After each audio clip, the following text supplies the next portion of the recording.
आज easy recipes में मैं आपसे शेयर करने जा रही हूँ इतने खस्ता और लजीज किस्म के बेकरी स्टाइल बिस्किट की रेसिपी जो हम एक अंडे के साथ 1 किलो बिस्किट रेडी करेंगे।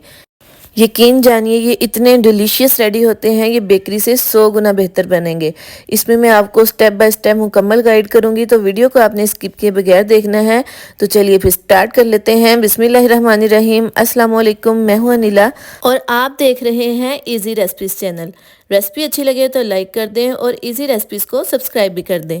आपके तावन का बेहद शुक्रिया और साथ में बेल आइकॉन का बटन भी लाजमी दबा दिया करें ताकि मेरी हर नई रेसिपी आपको सबसे पहले मिल जाए। तो चलिए ये मज़ेदार से बिस्किट रेडी कर लेते हैं। तो सबसे पहले लिया है मैंने घी।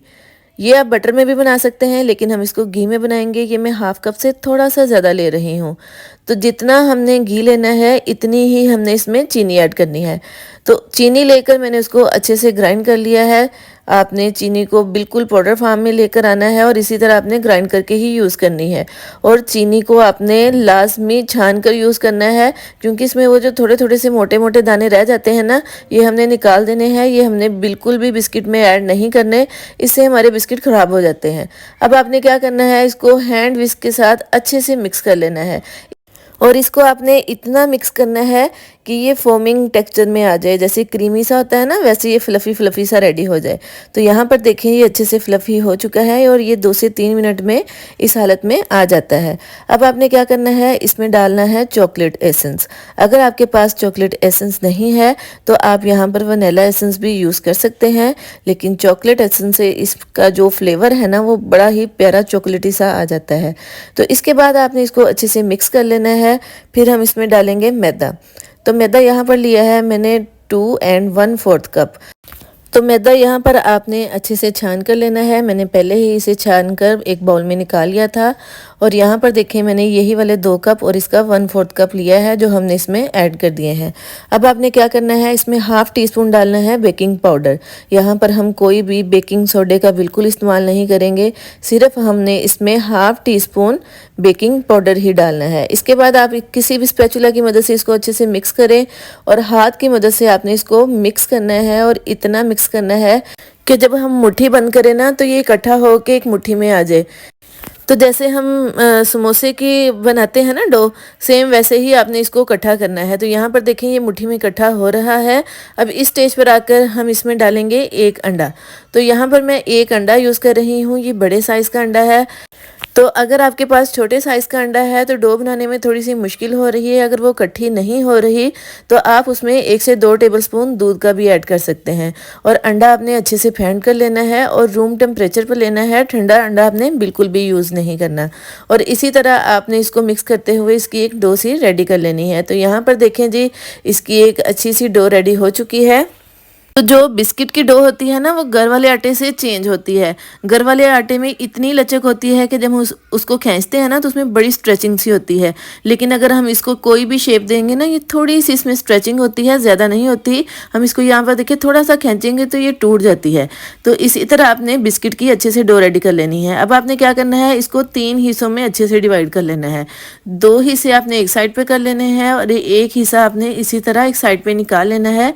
तो जो हमने ये वाला 1 हिस्सा इसका निकाल लिया है तो इसमें हम डालेंगे कोको पाउडर। तो यहाँ पर लिया है मैंने 2 टेबलस्पून कोको पाउडर। तो कोको पाउडर को भी आपने अच्छे से छान लेना है, इसमें भी गुठलियाँ सी होती हैं। तो ये छानने से ना थोड़ा सा हल्का हो जाता है, इसमें एयर आ जाती है तो ये बड़ा फ्लफ़ी सा हो जाता है। तो साथ ही इसमें डाल देंगे हम हाफ़ टी स्पून थोड़ा सा और घी, क्योंकि हमने इसमें थोड़ा सा कोको पाउडर यूज़ किया है। तो कोको पाउडर डालने से डो थोड़ी सी हार्ड ना हो जाए, इसलिए हम इसमें थोड़ा सा घी ऐड कर रहे हैं। अगर आपने घी नहीं ऐड करना तो आप इसमें हाफ़ टी स्पून दूध का भी यूज़ कर सकते हैं। और इसी तरह आपने इसको मिक्स करते हुए सेम उसी शेप में ले आना है जिस तरह हमने दूसरा आटा गूंद लिया था। अब आपने क्या करना है, इसकी छोटी छोटी सी बॉल्स बना लेनी है। अगर आप हाथ की मदद से इसको ईजिली बना सकते हैं तो आप इसकी एक ही साइज़ की बॉल्स रेडी कर लें। तो अगर एक ही साइज़ की बोल बनाने में मसला हो रहा है तो आप कोई सा भी चम्मच यूज़ कर सकते हैं। तो इसी तरह आपने जो कोको पाउडर वाली डो है ना, उसकी भी आपने छोटी छोटी सी बो रेडी कर लेनी है और आपने उससे आधे साइज़ में छोटी रेडी करनी है। मतलब हमने जितनी वो ली है उससे हाफ़ ये वाली डो रेडी करेंगे। यहाँ पर मैं आपको क्लोज करके दिखा रही हूँ। इसी तरह आपने एक बड़ी बोल रेडी करनी है और एक छोटी, और इसी तरह हमने सारी रेडी कर लेनी है। तो चलें अब चलते हैं इसके फाइनल स्टेप की तरफ। तो जो छोटे वाली बॉल है ना, उसको आपने लंबा बेल लेना है और इसको आप हाथ की मदद से बेलेंगे ना, ये अच्छे से बेले जाएगी। इसके बाद आपने किसी भी सीधी जगह पे रख के आपने इसी तरह इसको लंबा करना है, जिस तरह मैं आपको दिखा रही हूँ। और ये वाली आपने कम से कम 7 से 8 इंच लंबी आपने इसी तरह रेडी कर लेनी है। जो दूसरी वाली हमने बॉल ली थी ना, उसको आपने दोबारा से एक दफ़ा हाथ पर अच्छे से घुमाकर उसको गोल कर लेना है।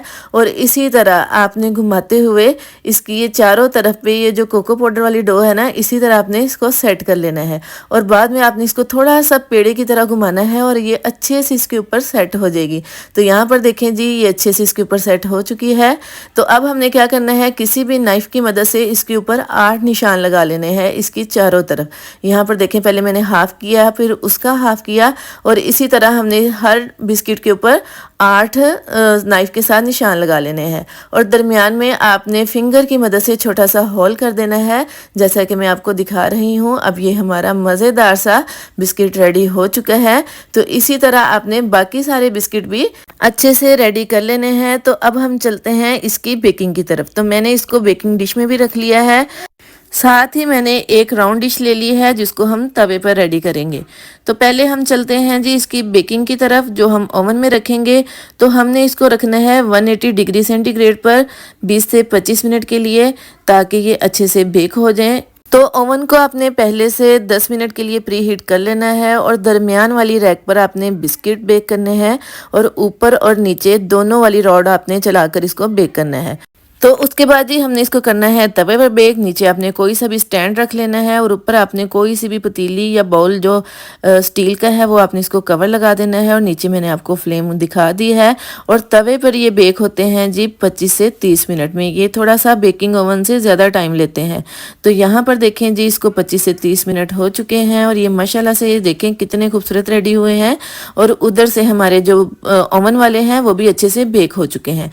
अब मैं आपको तवे वाले और ओवन वाले दोनों बिस्किट को क्लोज करके दिखाती हूँ और माशाल्लाह से देखें दोनों में कोई भी फ़र्क नहीं होता।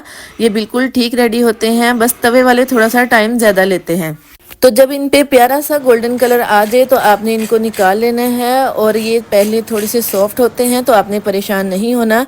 तो आपने इसको थोड़ी देर के लिए खुली हवा में छोड़ देना है, तो ये अच्छे से क्रिस्पी हो जाते हैं। तो इसके बाद लिया है मैंने जैम, आप कोई सा भी ले सकते हैं। तो यहाँ पे मैंने मिक्स फ्रूट जैम लिया है। तो जैम निकाल कर पहले आपने उसको अच्छे से चम्मच से मिक्स कर लेना है ताकि वो थोड़ा सा रनी सा हो जाए। फिर बाद में आपने इसी तरह बिस्किट में थोड़ा थोड़ा डालते जाना है, जैसा कि मैं आपको दिखा रही हूँ। इसी तरह आपने बाकी सारे भी रेडी कर लेने हैं। तो ये माशाल्लाह से देखें हमारे bakery style crispy biscuit ready हो चुके हैं। और मैं आपको अब तोड़ के दिखाती हूँ। और माशाल्लाह से ये उतने ही सॉफ्ट रेडी हुए हैं, ये मुँह में डालते ही घुलते जाएंगे और ये बहुत ही डिलीशियस रेडी होते हैं। तो ये है जी इसकी फाइनल लुक। तो यहाँ तक अगर आपको मेरी ये रेसिपी अच्छी लगी है तो इसको लाइक कर दें और इजी रेसिपीज चैनल को सब्सक्राइब भी कर दें। आपके तावन का बेहद शुक्रिया। तो यहाँ पर मैं आपको तोड़कर दिखाती हूँ। तो ये देखें माशाल्लाह से कितने डिलीशियस और सॉफ्ट रेडी हुए हैं, मुंह में डालते ही घुलते जाएंगे। तो यहाँ तक मेरी आपको ये ज़रा सी भी रेसिपी अच्छी लगी है तो इसको लाइक कर दें और इजी रेसिपीज चैनल को सब्सक्राइब भी कर दें।